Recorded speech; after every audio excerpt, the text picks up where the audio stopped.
Hi everyone, and welcome to Horror Spectator. If you're new here, consider subscribing. We dive deep into the darkest, most chilling real-life horror stories out there. And if you're a returning viewer, I'm so glad to have you back, friend. We're officially kicking off the first video of 2026, and I couldn't start without wishing all of you the best year possible. Thank you so much for supporting me. In this video, we're exploring 3 stories of people who ventured into the Appalachian Mountains during the winter months, especially right after the new year. And instead of finding peace and solitude, they came across something truly terrifying. After spending some quality time with my family, I was definitely eager to come back to the channel. So thank you for being here.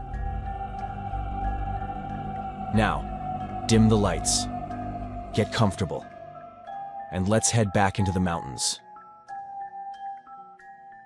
And remember, viewer discretion is advised.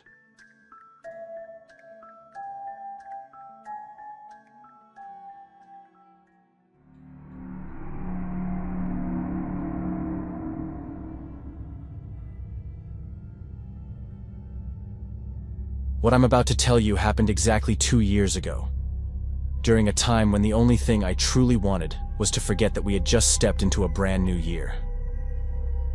I've always hated this period, and I should make it clear that it was never due to a lack of family support or people to spend New Year's with.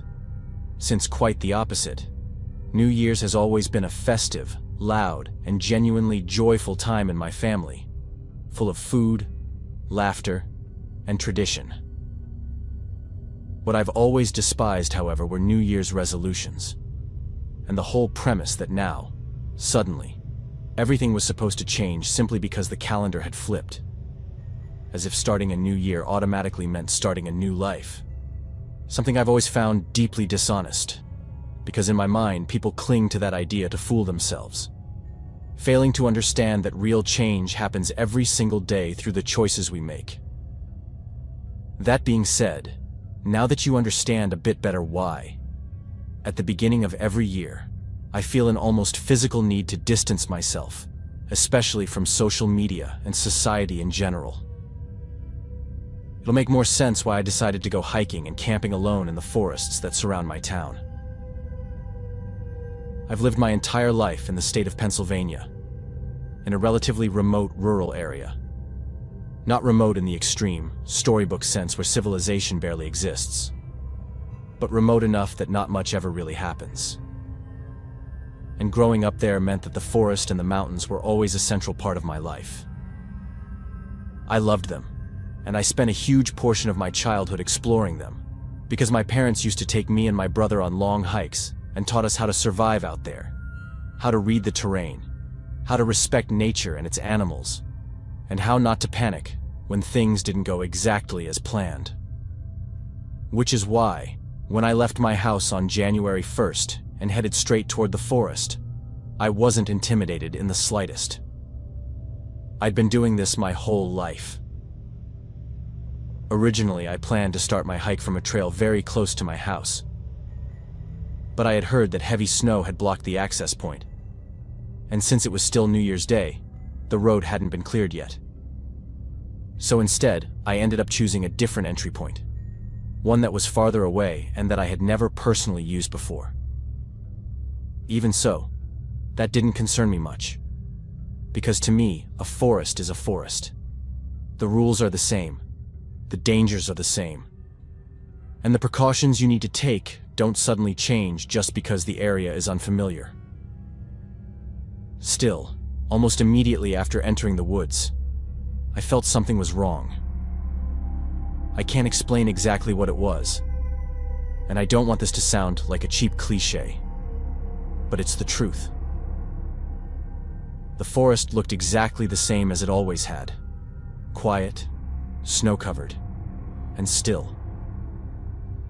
Yet I felt like I was being watched constantly. Even though there were no voices, no footsteps, and nothing rational that should have made me feel that way. And despite trying to convince myself that it was all in my head, the feeling refused to leave. Looking back, I know I should have listened to my instinct and turned around. Maybe explored a different area, or just gone home altogether. But because I couldn't find a logical explanation for that sensation, and because I've always needed logic to justify my decisions, I convinced myself that the smartest thing to do was to keep going. As time passed, the feeling didn't fade. Instead, it intensified.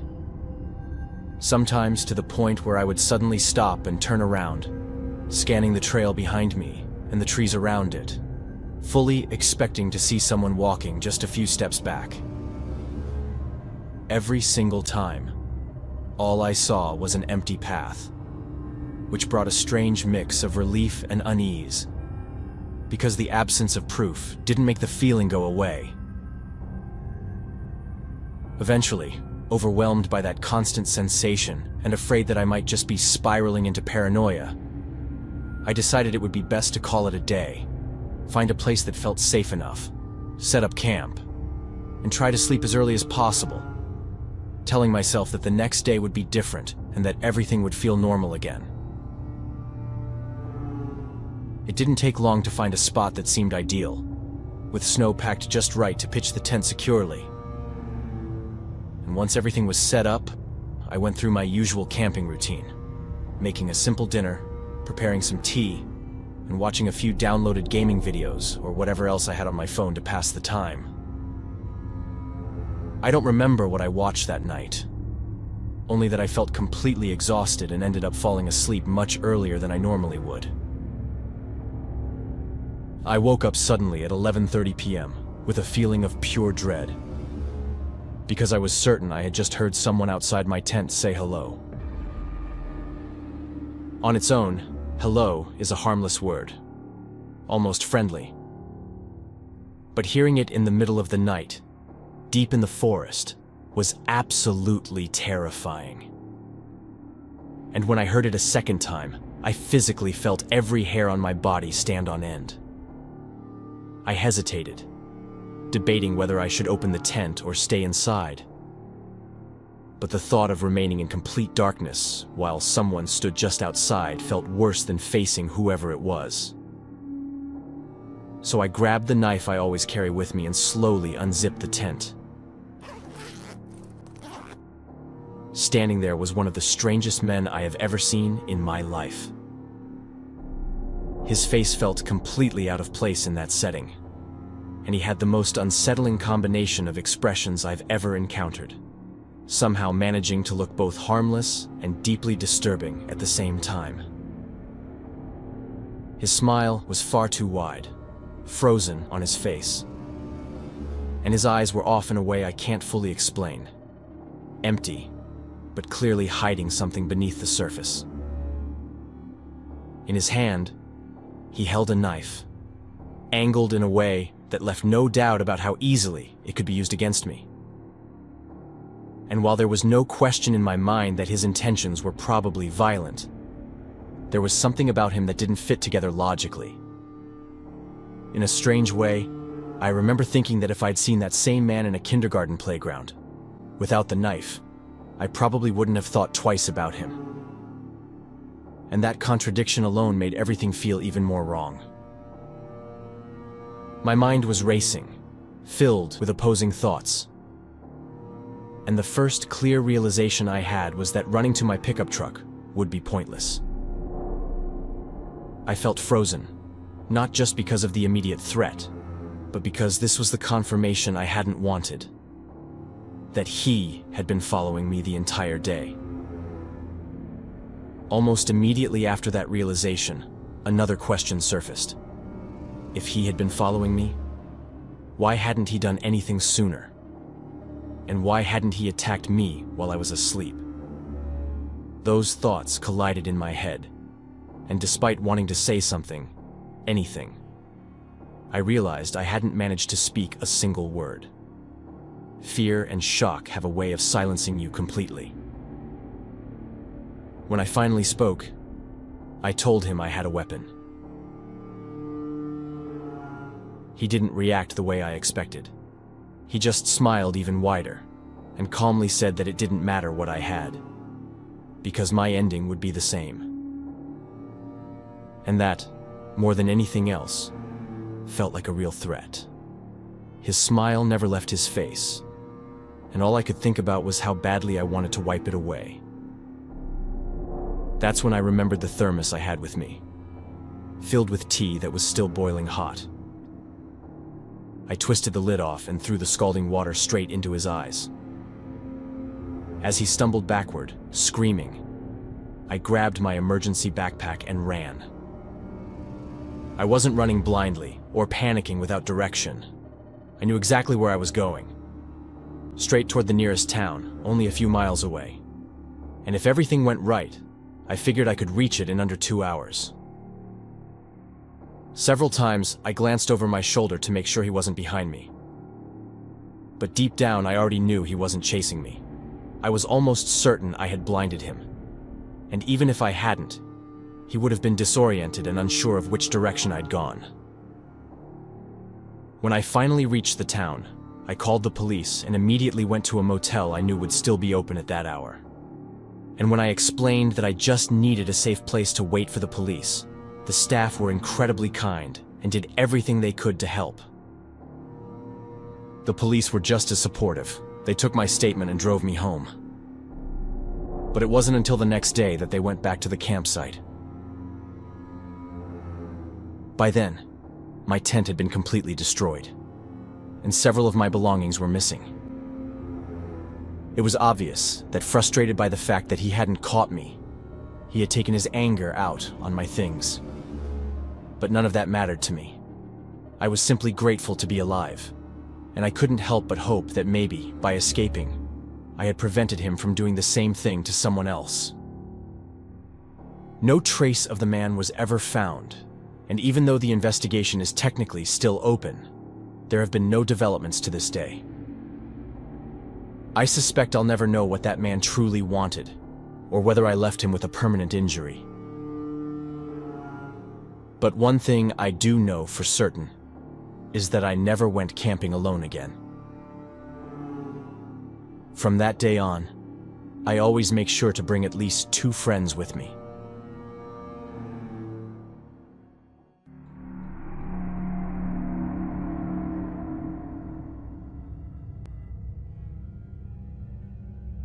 What I'm about to describe happened a little over 3 years ago, during a stretch of my life when I still believed that spending time in nature was one of the safest ways to clear my head. Because back then, I associated the forest with silence, isolation, and control, not danger, and certainly not the kind of fear that stays with you long after the moment itself has passed. At that time, I was living in northern Pennsylvania, working a job that paid the bills but drained me mentally, and whenever I had a free weekend, I tried to disappear into the woods for a night or two, convincing myself that being away from everything would somehow reset whatever felt broken inside me. I also know that a large part of you won't believe what we saw that night, but the truth is that we did see it. And even though we don't understand it, all 3 of us know, without any doubt, that it was real. That particular trip wasn't planned impulsively.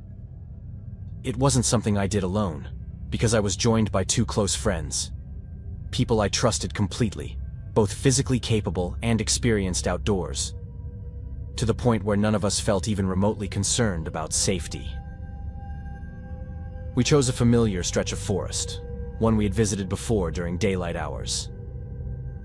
And although it was deep enough to feel isolated, it wasn't far from old logging roads and abandoned trails, which gave us a false sense of reassurance. We arrived in the late afternoon, hiked for a couple of hours, and set up camp just as the light started to fade. And everything about the environment felt normal, almost disappointingly so, with the air cold but manageable, the forest quiet except for the occasional wind moving through the trees, and absolutely nothing to suggest that the night ahead would be any different from the dozens of other nights we had spent outdoors together. We cooked, ate, talked for a while, and eventually settled into our sleeping bags, confident that the hardest part of the trip was already behind us.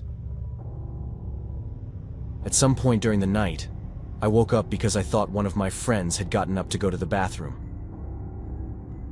Since I wasn't fully awake, and there was no real reason for me to get up as well, I stayed where I was, suspended in that half-asleep state, still drowsy, but slightly alert. That was when, somewhere in the distance, I thought I heard a scream. I sat up immediately, confused, convincing myself that I had probably just dreamed the sound. As my awareness sharpened, I became conscious of movement outside the tent. Not footsteps exactly, but the unmistakable sound of weight shifting against leaves and branches. Could it have been one of my friends?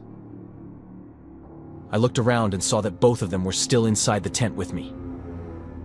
I focused on their breathing, trying to calm myself and convince myself that I was overreacting. But one by one, I felt them wake up as well. Not through words or obvious movement, but through that subtle shift in the air. The shared tension that settles in when multiple people realize that something isn't right. I asked them if they had heard a scream, and both of them shook their heads no, but immediately sat up and stayed alert with me. That was when we heard one of the most terrifying sounds I have ever heard in my life.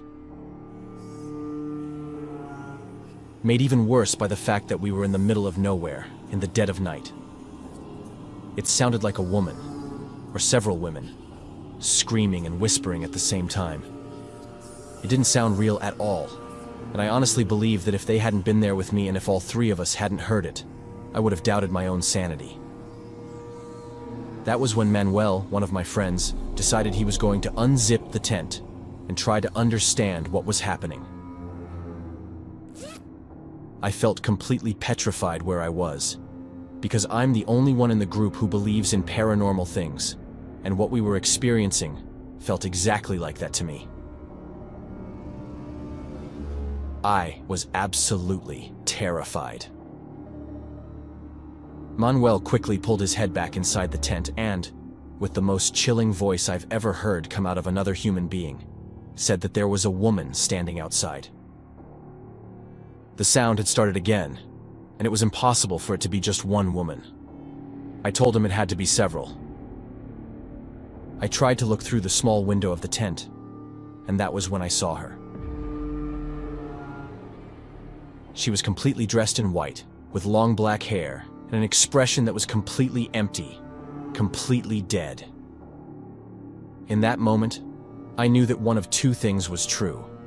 Either I was looking at someone who was extremely close to death, or I was looking at someone who had already died. My friends noticed my panic and looked outside the tent again, and that was when I heard Juan say that she was floating. I didn't need to hear anything else. I immediately said that we had to get out of there. I didn't care who she was. I didn't care why she was making that sound. I just wanted to leave. There was no discussion. Both of them agreed with me instantly, grabbed their backpacks, and we took off running away from the campsite. As I ran, I was terrified of breaking an ankle because I felt completely out of control, sprinting across uneven ground with a flashlight that didn't shine straight ahead, but bounced wildly with every step I took. Fortunately, we hadn't gone too far from the car, and in less than 30 minutes we were inside it, speeding away as fast as we could. To this day, I still don't understand what I saw. I don't understand the sound, and I don't understand what that woman was. All I know is that she wasn't from this world, and the noise she made is so deeply embedded in me that I'm certain I could be old and still hear it echoing inside my head. We never went camping again, and we never walked the Appalachian trails again. I regret that, because it was something I truly loved. But like I said before, I believe in the supernatural, and those mountains breathe things that we are not capable of understanding.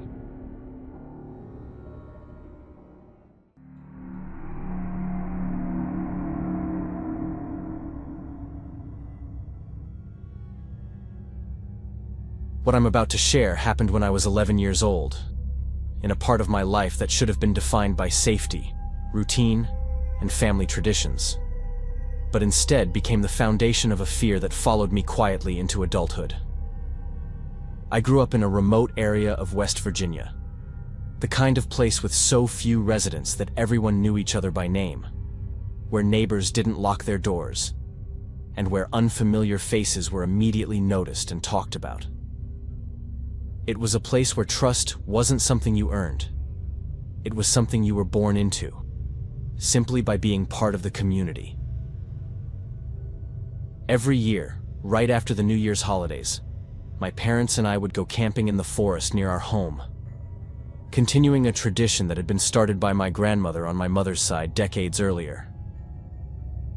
It wasn't just a trip, it was a ritual. We used those days to reflect on the year that had passed, talk about what we wanted to leave behind, and quietly set goals for the year ahead. It was always calm, reflective, and deeply personal, and I loved it more than any other tradition we had. It was, without question, the most important ritual in our family, and none of us could have imagined that one year would permanently destroy that sense of peace. I had grown up in those woods. Even at 11, I knew the trails, the terrain, and the seasonal changes well enough that my parents felt comfortable giving me a certain amount of freedom to explore on my own during the day. They trusted the forest, and more importantly, they trusted the people who lived around us. On the third day of the trip, I had wandered a short distance away from the campsite, collecting winter plants for a small notebook I kept, something between a hobby and a school project that I took very seriously. I was walking through the woods when I heard the sound. At first, it was distant and rhythmic, a constant noise that reminded me of metal striking packed snow. I remember stopping and listening, unsure whether to go back toward my parents or investigate further. I should have turned around immediately, but curiosity won. As I moved closer, the sound became clearer, heavier, and I realized it wasn't just metal hitting snow, but something being forcefully buried beneath it. I was a kid, and I was scared. But everything changed the moment I recognized the person responsible. It was our neighbor, a man I had known my entire life, someone who had watched me grow up, someone my parents trusted completely. Seeing him there filled me with instant relief, and without thinking twice, I let my guard down and acknowledged him. The reaction on his face is something I will never forget. For just a few seconds, I saw an expression that didn't belong to someone familiar. I still can't fully describe it, or even label it clearly as fear or shock, but I know I saw it, and I know it was real. He moved quickly, trying to conceal whatever he had been burying or digging up. But it was already too late. I had seen a human hand in the snow. My body went completely cold, and instinct took over. I ran. I didn't get far. He caught me easily, threw me to the ground, and at that point, I was screaming uncontrollably, panicked beyond any ability to think clearly. He grabbed something, whether it was already in his hand or within reach, I don't know, and struck me hard in the head. Everything after that went dark. I woke up in agony, my head throbbing, my mouth gagged, and my hands bound. He was calm in a way that made everything worse, calculated and frighteningly composed. He made it clear that I had two choices. I could disappear right there, buried in the forest, where no one would ever find me, or I could leave and never tell anyone what I had seen. I was a child, terrified, barely able to process what was happening, and I agreed immediately, desperate to survive. Before letting me go, he made sure I understood that if I ever spoke about it, he would find me again, and he wouldn't stop with me. he would hurt my parents too. Then he released me. I ran in a blind panic, disoriented, freezing, completely lost. I don't know how long I wandered, but the next day I was found by a group of volunteers. My parents had reported me missing, and search efforts were already underway. I told everyone that I had gotten lost and hit my head on a tree. The hospital report said otherwise, noting that the injury was consistent with a powerful blow from an object, not an accidental fall. For a while, my parents were suspected. I remember the tension, the quiet conversations, the looks. Then, suddenly, the investigation shifted away from them. I never learned exactly why. For years after that, I lived in constant fear. Every time I saw that man, every time he spoke to my parents, like nothing had ever happened, something inside me twisted. I felt sick watching him smile, watching him exist freely, knowing what I knew. My mother noticed that I had changed, that I was quieter, more anxious. But she assumed it was trauma, stress, something that would eventually fade. It didn't. Eventually, we moved away. I grew up, reached adulthood, and finally went to the police to report everything that had happened all those years earlier. They listened. They took me seriously.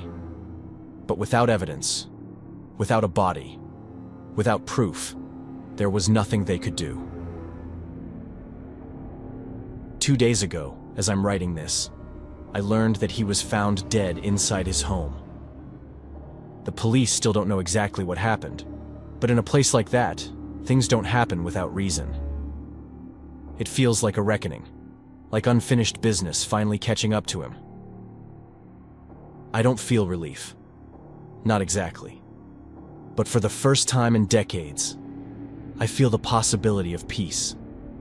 And after a lifetime of fear, that feels like something I've earned.